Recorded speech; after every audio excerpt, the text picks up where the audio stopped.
श्री जी steno Vrindavan. जय श्री राधे। संपादकीय जागरण 27 फरवरी 2021।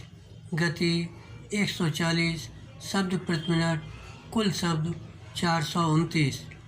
Like and subscribe करना न भूलें। मंदी से मुक्ति। डिक्टेशन प्रारंभ। आर्थिक विकास का पैमाना मानी जाने वाली सकल घरेलू विकास दर यानी जीडीपी के ताज़ा आंकड़े उत्साहित करने वाले हैं। मौजूदा वित्त वर्ष की तीसरी तिमाही यानी अक्टूबर से लेकर दिसंबर तक जीडीपी 0.4% दर्ज की गई। चूँकि लगातार 2 तिमाही में विकास दर नकारात्मक रहने के कारण तकनीकी तौर पर देश मंदी से ग्रस्त मान लिया गया था, इसलिए अब वह उससे बाहर भी आ गया।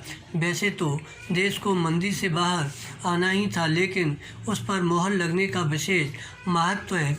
जीडीपी के ताज़ा आंकड़े सकारात्मक माहौल का निर्माण करने और इस भरोसे को बल देने वाले हैं कि आने वाला समय और बेहतर होगा। इसके संकेत विभिन्न एजेंसियों ने भी दिए हैं, जहां अंतर्राष्ट्रीय मुद्रा कोष ने यह अनुमान लगाया है कि आगामी वित्त वर्ष में भारतीय अर्थव्यवस्था 11.5% की वृद्धि हासिल कर सकती है। वहीं रेटिंग एजेंसी मूडीज का आकलन है कि विकास दर 13.7% हो सकती है। खास बात यह है कि अंतर्राष्ट्रीय मुद्रा कोष और मूडीज दोनों ने ही अपने अनुमान में सुधार कर पहले के मुकाबले अधिक विकास दर रेखांकित की है। उल्लेखनीय यह भी है कि आगामी वित्त वर्ष भारत दुनिया में सबसे तेज विकास दर वाला देश होगा।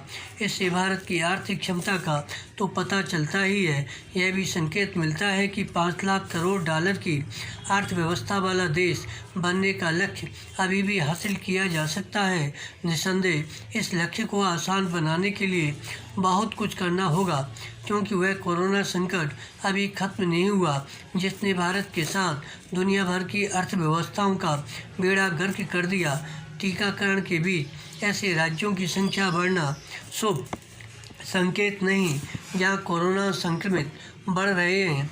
फिर सिर उठाने कोरोना पर प्राथमिकता के आधार पर लगाम लगानी होगी, अन्यथा अर्थव्यवस्था को मजबूती देने के उपायों पर पानी फिर सकता है। इस मामले में उन राज्यों को विशेष सतर्कता दिखानी चाहिए जहां कोरोना के मरीज बढ़ रहे हैं, क्योंकि जीडीपी के आंकड़े यह भी बताते हैं कि किस सेक्टर में अपेक्षा के अनुकूल वृद्धि हुई और किस में प्रतिकूल।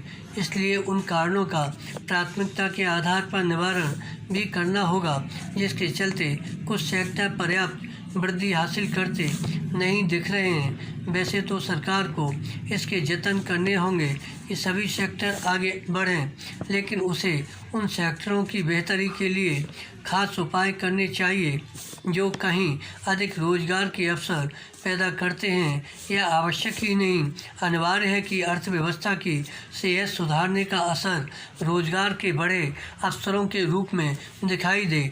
धन्यवाद। श्री हरदास।